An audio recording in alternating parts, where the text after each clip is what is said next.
Mic check, 1, 2, 3, 4, 5, 6. Sound check, 1, 2, 3, 4, 5, 6. Still checking, 1, 2, 3, 4, 5, 6. Sound check, South Court Auditorium sound check. 1, 2, 3, 4. Still checking sound. Let me know when I'm good, Tom. Check, 1, 2, 3, 4, 5, 6, 7, 8, 9, 10. South Court Auditorium, 200 million COVID shots. Sound check, 1, 2, 3, 4. Still checking.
Conservative pricing? Or?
Good afternoon, everyone.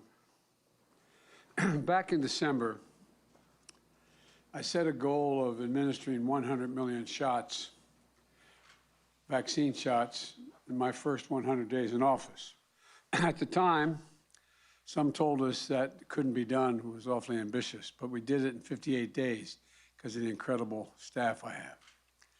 And so I set a second goal, to deliver 200 million shots in my first 100 days in office. The goal unmatched in the world or in prior mass vaccination efforts in American history. When tomorrow's vaccine and vaccination numbers come out, we will show that today we did it. Today we hit 200 million shots in the 92nd day in office. 200 million shots in 100 days, in under 100 days, actually. It's an incredible achievement for the nation, and here's the context. You know, at the pace we're moving when I took office, it would have taken us more than 220 days, almost 7 months, 7.5 months to reach 200 million shots. Instead of marking this milestone in April, we would not have seen it until early September at the earliest. Some experts say that the rapid vaccination effort has already saved tens of thousands of American lives. We'll never know exactly, but we know it saved lives that would have otherwise been lost. I'm proud of the work my administration has done to get Americans vaccinated. But more than that, I'm proud of the American people, the volunteers who showed up to staff vaccination sites in their neighborhoods, drove senior citizens to get their shots, FEMA, the military, the National Guard, state and local health departments, providers, running sites safely and efficiently, retired healthcare workers coming back to give life-saving shots to people in their communities. This is an American achievement, a powerful demonstration of unity and resolve, what unity will do for us, and a reminder of what we can accomplish when we pull together as one people to a common goal. Now that we've reached this milestone, we're entering a new phase of our vaccination effort. As of Monday, in my direction, and with the support of 50 governors, Democrats and Republicans alike, everyone over the age of 16 will be eligible to get vaccinated. The first 3 months of our vaccination program focused on targeting vaccines to specific high-risk groups. Now our objective is to reach everyone over the age of 16 in America. Wherever you live, whatever your circumstances, if you are 16 or older, you are now eligible for a free COVID vaccine shot. And we have the vaccine to deliver. We head into this next phase. It's important for us to look at where we stand. After 3 months of targeting vaccinations largely to healthcare workers, frontline workers, and people with high-risk conditions, nursing home residents, and seniors, the progress we've made has been stunning. Let me point out a few achievements. First, as of this past Sunday, more than 50% of adult Americans have had at least one vaccine shot. We still have a long way to go, but that's an important marker of progress. When it comes to our target groups, the largest groups we focused on in these past 92 days have been seniors. Americans aged 65 and older. They account for 80% of all the COVID deaths before we started vaccinating. When I took office, 8% of the people over 65 had received their first shot. I'm pleased to announce that by tomorrow, that total will exceed 80% of the people over the age of 65.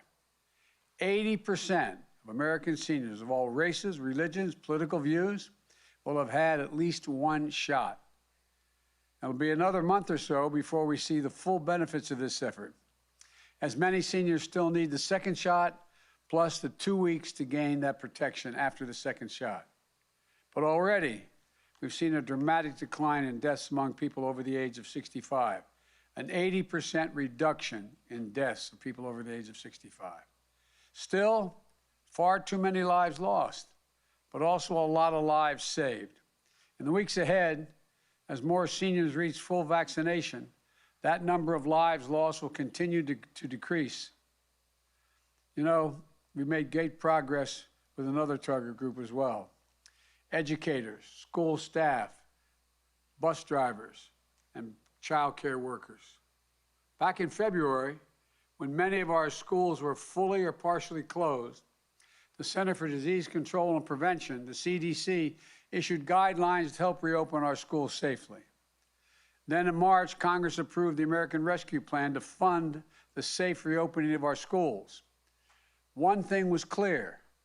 Many educators are understandably anxious about going back to a classroom without being vaccinated.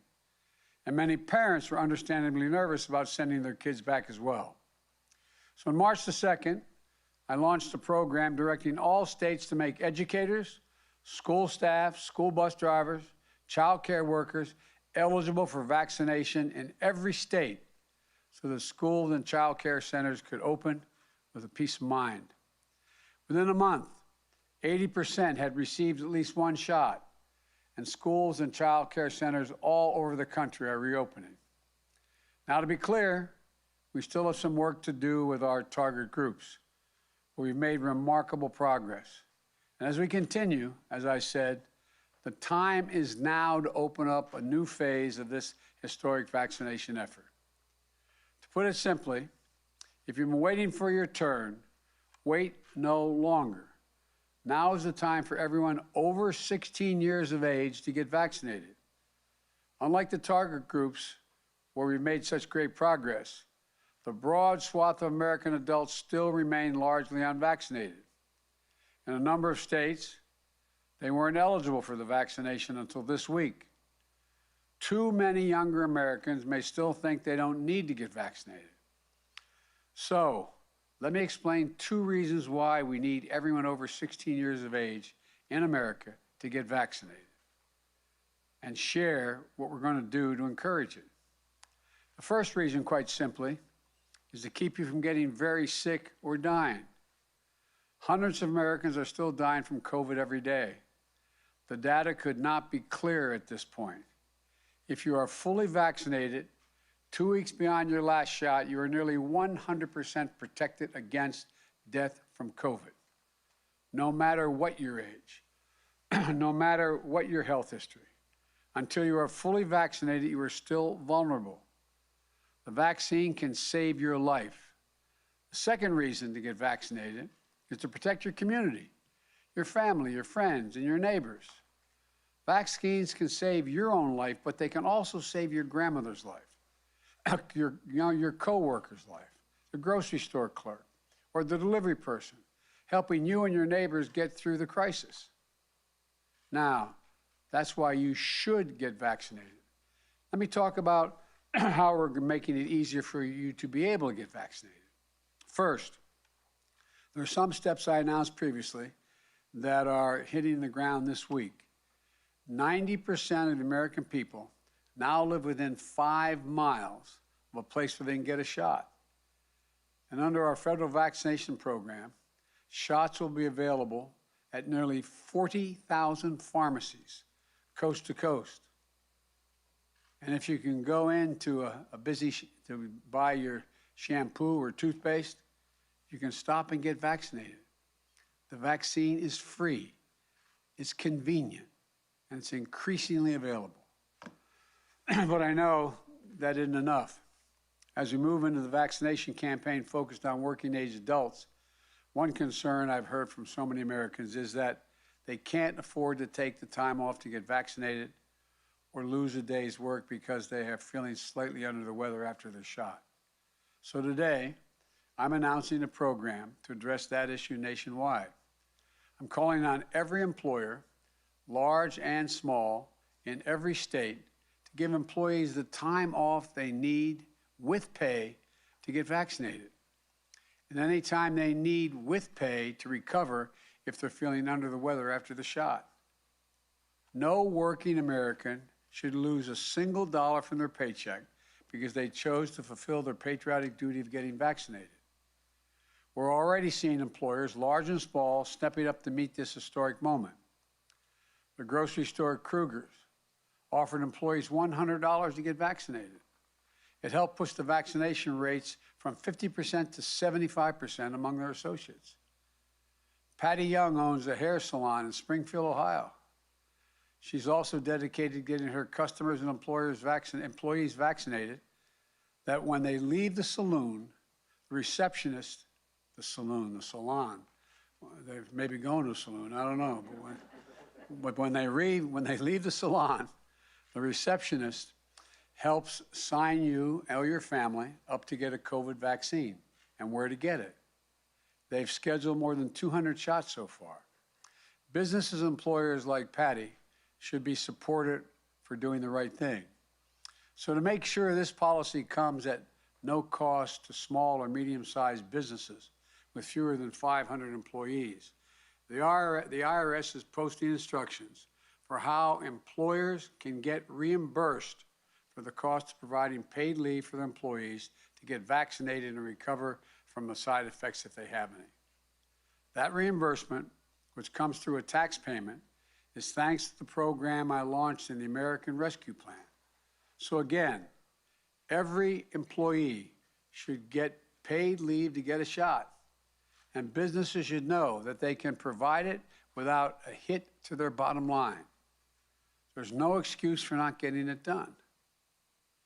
In the weeks ahead, I'll have more to say about other new developments in our vaccine program.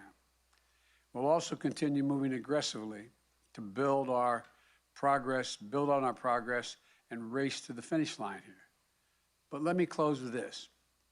Back on March 11th, I outlined a vision of what America could look like by the 4th of July. An America that was much closer to normal life that we left behind more than a year ago. We remain on track for that goal. In the weeks since then, more than 120 million shots are able to hug their grandkids again. It's great progress. But if we let up now and stop being vigilant, this virus will erase the progress we've already achieved. The sacrifices we've made, the lives that have been put on hold, the loved ones who've been taken from us, the time we're never going to get back. To celebrate our independence from this virus on July 4th, with family and friends in small groups, we still have more to do in the months of May and June. We all need to mask up until the number of cases goes down, until everyone has a chance to get their shot. To Americans 16 years and older, it's your turn now. So go get your vaccine before the end of May. We can do this, and we'll do this as long as we don't let up. So thank you all very much. As I said a long time ago, we're going to beat this as long as we do it together. And I want to again thank my COVID team. I want to thank the Vice President. I want to thank Jeff Zients behind me and the entire COVID team for putting this together. May God protect our troops. May God bless you all. Thank you. Thank you. What about rising cases abroad? The U.S. has hit the point where decreasing demand for vaccines is now the biggest challenge instead of increasing supply? Not yet, but and you asked about what about abroad, helping abroad? We're in the process of doing that. We've done a little bit of that already. We're looking at what is going to be done with some of the vaccines that we are not using. We got to make sure they are safe to be sent. And we hope to be able to be of some help and value to countries around the world. We've talked to our neighbors. As a matter of fact, a fellow who's working really hard to take care of his country and deal with this, I was on the phone with for about half an hour today, and the Prime Minister of Canada, we helped a little bit there. We're going to try to help some more. But there's other countries as well that I'm confident we can help, including in Central America. And but it's in process. We don't have enough to be confident to send it abroad now. But I expect we're going to be able to do that. Thank you. Are you planning to watch the big SpaceX NASA launch on Friday?